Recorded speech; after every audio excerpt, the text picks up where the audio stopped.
Hello everybody, how y'all doing?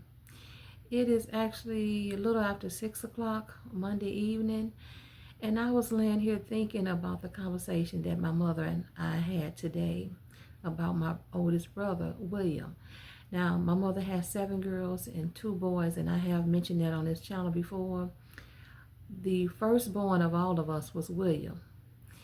And so we were talking about him today. And I said, you know what, let me share this conversation. But first, before I came on camera, I had to put a little lip gloss on and some earrings because I wasn't going to get on camera without it. But anyway, let me tell you a little about William. William is my brother who is no longer with us. Again, like I mentioned, he is the oldest of all of us. He was the firstborn. But I just felt a need to just give you a little glimpse into what type of brother William was. So I'm going to give you a story time, okay? And I hope you all don't mind. I remember when I was in my 20s, Derek and I were young in our 20s, and we had 2 babies. I was even trying to recall the exact ages of Angel and Devin at that time. But I just know that they were babies. They are actually 1 year apart. My daughters are 1 year apart. And so we always call them like stair steps. But anyway, William, let me see. Just bear with me because I'm trying to get all the particulars. But anyway, one day William came to our house. And this is before Derek left. This was before I also said on this channel how Derek was incarcerated for most of my children's rearing. So basically I was a married woman, but living as a single woman. But anyway, so this was before he left. So William came over our house, and it was just it seemed like a regular visit. And he did something that at the time kind of irritated me. Because, somebody come over your house and they say hi, but then they go in your kitchen and open your refrigerator. Wouldn't you be looking like you bald? That would burn you up, right? And so I was thinking to myself, now I know he's my oldest brother, but I was thinking, he bald? And then he came back, he said, where the food at? He said, Liz, you need to go to the grocery. Why you ain't got no food? Y'all need to get some food in this house.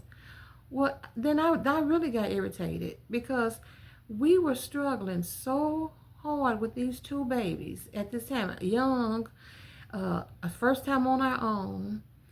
And we had, that was all the food that we had. I'm going to try to make this long story short. So he left, I told him, well, shut up, He left, and next thing you know, he's knocking back on the door. And hours later, he's knocking on the door. And I said, who is it? And he, of course, says his name. I go down to open the door. We was on the 2nd floor. I go downstairs to open the door. William is out there with so many bags of groceries on the ground, and then he's going to the car pick more up. He went to the grocery store. Y'all, my big brother bought us almost $300 of groceries. That is why he came over. Because see, he know I don't know how.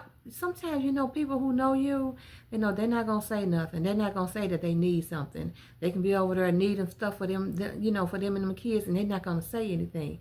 And he was right, because I was not going to say anything, because, this is a mentality that we have. I got a man. Derek, you better figure something out. And if we can't figure it out together, then we just going to we don't have it. So I think William could sense that. I don't know how he knew. But he came over there and bought us almost $300 worth of groceries. That's why he wanted to look in the refrigerator. That's why he came over. Now let me give you one more story about William. I have so many of them. But one more story about my big brother.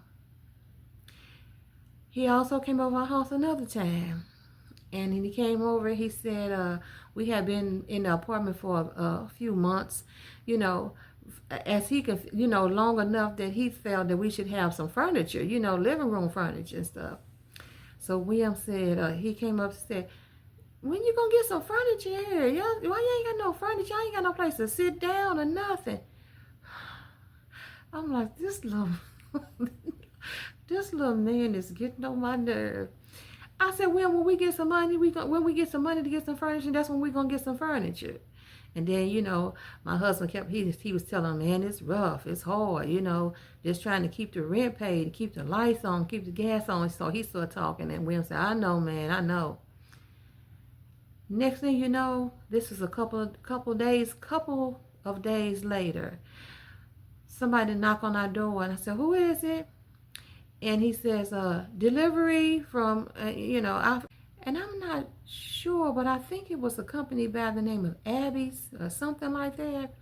He said, you know, so he said the company's name, and he said and then he said, Lisa said my name.